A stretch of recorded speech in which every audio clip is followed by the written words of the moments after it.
లూకా శుభవార్త 2వ అధ్యాయము 25వ వచనం నుండి 32వ వచనం వరకు మనం మార్చి చదువుదాం.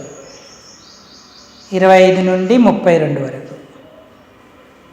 యెరూషలేము నందు సుమయోనను ఒక మనుషుడుండెను. అతడు నీతిమంతుడును భక్తిపరుడునై ఉండి ఇశ్రాయేలు యొక్క ఆదరణ కొరకు కనిపెట్టువాడు. పరిశుద్ధ ఆత్మ అతని మీద ఉండెను. అతడు ప్రభు యొక్క క్రీస్తు ద్వారా మునుపు మరణం పొందలని అతనికి పరిశుద్ధాత్మ చేత బయలుపరచబడి ఉండెను. ఆత్మవశుడే అతడు దేవాలయంలోకి వచ్చెను. అంతటా ధర్మశాస్త్ర పద్ధతి చొప్పున ఆయన విషయమై జరిగించుటకు తల్లిదండ్రులు శిశువైన యేసును దేవాలయంలోనికి తీసుకొని వచ్చినప్పుడు అతడు తన చేతులతో ఆయనను ఎత్తుకొని దేవుని స్తుతించుచు ఇట్లనెను. నాథా, ఇప్పుడు నీ మాట చొప్పున సమాధానంతో నీ దాసుని పోనిచ్చుచున్నావు. అన్యజనులకు నిన్ను బయలుపరచుటకు వెలుగుగాను, నీ ప్రజలైన ఇశ్రాయేలుకు మహిమగాను నీవు సకల ప్రజల ఎదుట సిద్ధపరిచిన నీ రక్షణ నీవు కనులారా చూచితివి. 38వ వచనం అందరం చదువుకుందాం ఒకసారి. ఆమె కూడా ఆ గడియలోనే లోపలికి వచ్చి దేవుని కొనియాడి యెరూషలేములో విమోచన కొరకు కనిపెట్టుచున్న వారందరితో ఆయన గూర్చి మాట్లాడుచుండెను. చాలండి. చదువుకున్న లేఖన భాగం చేరిరాగలిగిన మన హృదయాలకు మన ప్రభువును ఆత్మ సత్యాలతో ఆరాధించడానికి హెచ్చరికగా, ఉరికొల్పుగా, ఆశీర్వాదకరంగా, దీవెనకరంగా ప్రేమగల దేవుడు చేయునుగాక. ఆమేన్. ప్రభు ప్రజలారా, ప్రభువునందున్న ప్రియమైన వాళ్ళారా, మనం ఈ నెలలో క్రిస్మస్ సీజన్ కాబట్టి క్రీస్తు జన్మించిన సందర్భములో ఎవరెవరు ఆయనను ఆరాధించిరో మనం జ్ఞాపకం చేసుకుంటూ మరి వారు ఆరాధించిన రీతిగానే మనం కూడా ఆయన్ని ఆరాధిస్తూ గణపరుస్తున్నాం. మొట్టమొదట ఆయన జన్మించిన సందర్భంలో ఆయనను ఆరాధించుటలో దూతలే ప్రథములయ్యారు. తర్వాత గొర్రెల కాపరులు ఆయనను ఆరాధించారు. ఆ తర్వాత ఆరాధించిన వ్యక్తులు సుమయోను, హన్నా అనేటువంటి ప్రవక్తి. యెరూషలేములో సుమయోను యాజకుడిగా ఉన్నాడు. ఆయన ధర్మశాస్త్రం చొప్పున వచ్చిన వారందరికీ నిర్వర్తిస్తూ వారికి ప్రార్థనలను, దీవెనలను అందించేటువంటి ఒక నీతిమంతుడు. ఈ సుమయోను ఇశ్రాయేలు యొక్క ఆదరణ కొరకు కనిపెడుతున్నాడు. పరిశుద్ధాత్మ అతని మీద ఉండెను అని దేవుడు సాక్ష్యం ఇస్తూ ఉన్నాడు. మరి అతడి నీతిమంతుడు, భక్తిపరుడునై ఉన్నాడు అని కూడా లేఖనం సెలవిస్తూ ఉంది. యేసు జన్మించిన వెంటనే దూతలు ఆరాధించారు. అదే రాత్రి గొర్రెల కాపరులు వెళ్ళి ఆరాధించారు. తర్వాత యేసయ్య ధర్మశాస్త్ర పద్ధతి చొప్పున కొన్ని దినాల తర్వాత ఆలయంలోకి యెరూషలేమునకు ఆయనను తీసుకురాబడ్డాడు. అప్పుడు ఆయన చొప్పున, ఆయన ధర్మశాస్త్రం చొప్పున చేయబడ్డానికి ఆయనను తీసుకొచ్చినప్పుడు సుమయోను అనే ఒక భక్తుడు ఆయనను చేతుల్లోకి తీసుకొని ఎత్తుకొని దేవుణ్ణి స్తుతిస్తూ ఆయన్ను ఆరాధిస్తూ ఉన్నాడు. సుమయోను నీతిమంతుడు. సుమయోను అంటే షిమ్యోను అనే పేరుకు మారుగా వచ్చింది. ఆలకించుట అనే మాట ఆ పేరునకు అర్థంగా ఉంది. ఈయన చక్కగా దేవుని స్వరాన్ని ఆలకించి దాని కొరకు సిద్ధంగా ఉన్నటువంటి వ్యక్తిగా ఉన్నాడు.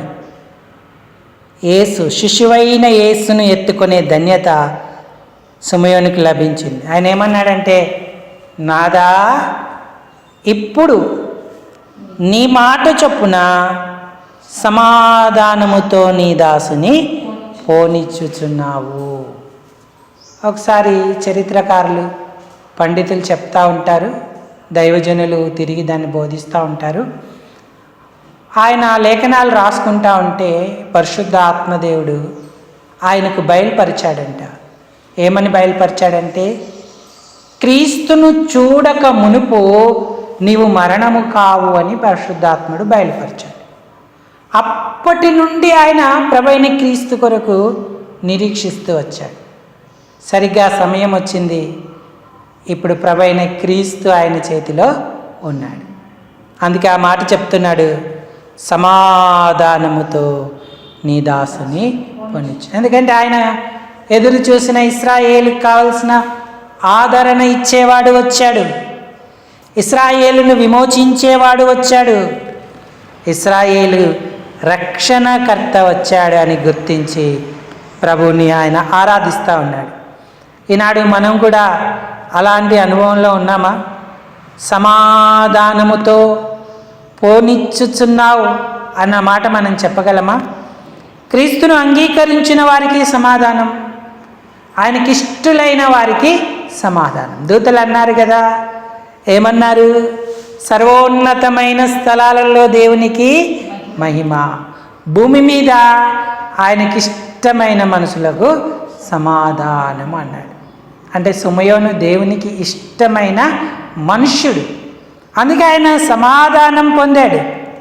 అంతేకాదు ఆయన గ్రహించాడు ఏంటంటే 32వ వచనంలో రాయబడి ఉంది, అన్యజనులకు నిన్ను బయలుపరచుటకు వెలుగుగాను నీ ప్రజలైన ఇశ్రాయేలునకు మహిమగాను నీవు సకల ప్రజల ఎదుట సిద్ధపరచిన నీ రక్షణ నేను కన్నులారా చూచి తిని. ఆ రక్షణ యేసు ప్రభువారే. సకల ప్రజల ఎదుట అన్నాడు, అందరి కొరకు ఆ రక్షణను దేవుడు సిద్ధపరిచాడు, బహుమానంగా మనకు అనుగ్రహించాడు. రక్షణ యెహోవాదే. ఈ ఆశీర్వాదం నీ ప్రజల మీదికి వచ్చునుగాక అన్నాడు. రక్షణ వచ్చుటకు సిద్ధంగా ఉంది, అయితే దాన్ని అంగీకరించుటకు మనము సిద్ధమా? అన్యజనులకు వెలుగుగా ఉన్నాడు యేసయ్య.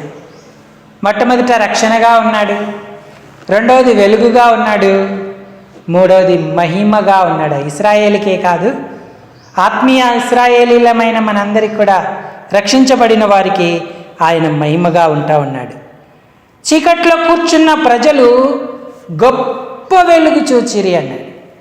రక్షణ లేకపోతే మన అందరం ఎక్కడ కూర్చున్నామంటే చీకటిలోనే కూర్చున్నాం, చీకటిలో నడిచాం, చీకటి పనులే మన జీవితం అంతా. వెలుగు లేకయే నశించినటువంటి వారం. కానీ ఇప్పుడు సిద్ధపరిచిన రక్షణ ఆయన కన్నులారా చూస్తూ ఉన్నాడు. యేసయ్యే వెలుగయ్యాడు, యేసయ్యే మహిమయ్యాడు, యేసయ్యే రక్షణ అయ్యాడు. మరి చీకటిలో పాపంలో ఏ మహిమ లేక నశిస్తూ నరకానికి వెళుతున్న ప్రజలందరికీ ఆయన గొప్ప ఆదరణ అయ్యాడు. అక్కడ ఇంత గొప్ప రక్షణను చూసిన సిమెయోను మౌనంగా ఉండలేదు, ప్రభును స్తుతించాడు. ఇంకా ఏ మహిమ లేక చీకటిలో రక్షణ లేక అలమటిస్తున్నామా?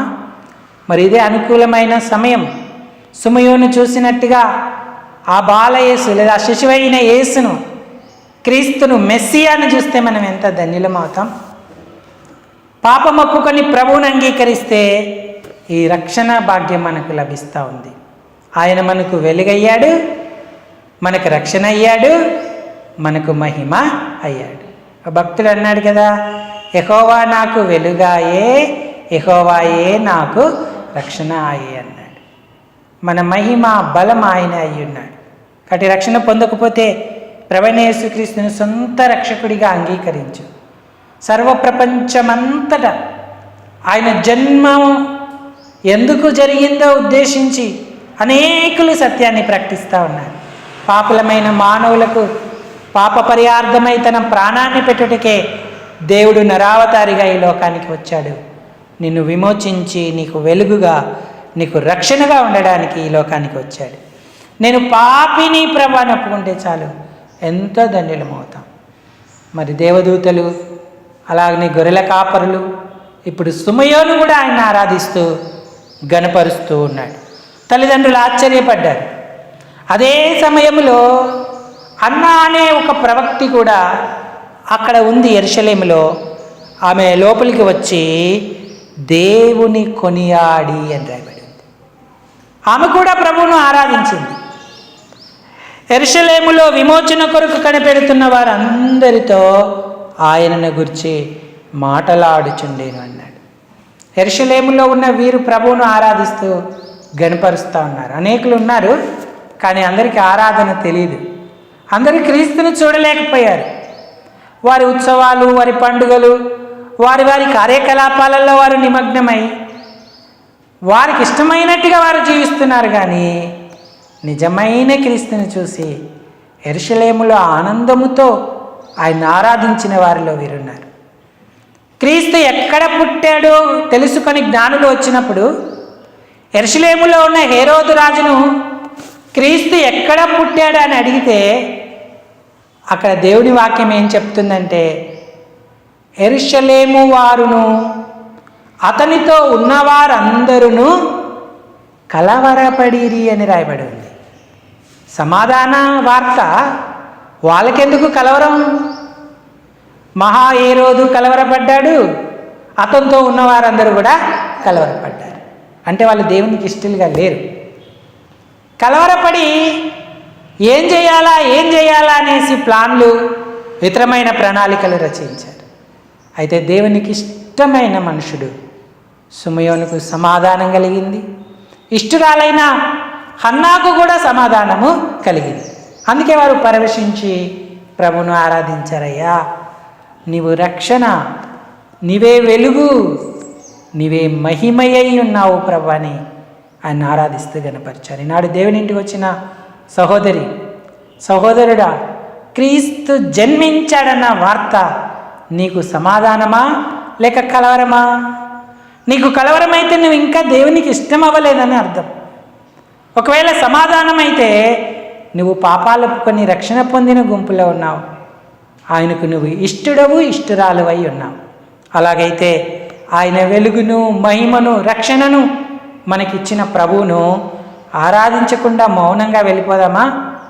సుమయోను ఎత్తికొని దేవుణ్ణి స్తుతించాడు. ఆ శిశువు సుమయోను చేతిలోకి తీసుకురాబడ్డాడు. అన్న కొనియాడింది. కాబట్టి ఈనాడు మనం కూడా ప్రభువును ఆరాధిద్దాం. మన హృదయంలోకి వచ్చిన దేవుణ్ణి, మనకిచ్చిన రక్షణను బట్టి, వెలుగును బట్టి, మనకు అనుగ్రహించిన మహిమను బట్టి, ప్రభా నువ్వెంత గొప్పవాడు, నా కొరకే పసిబాలుడవై పశువుల పాకలో జన్మించావు, నరావతారిగా వచ్చావు, నా పాపాన్ని పరిహరించి చీకట్లో ఉన్న నన్ను వెలుగునకు తెచ్చావు, ఏ మహిమ లేని నాకు మహిమనిచ్చావు, నీవే రక్షణయ్యాయి నరకపు శిక్ష తొలగించావు. నువ్వు చేసిన త్యాగానికి, బలియాగానికి ఏమివ్వగలనయ్యా?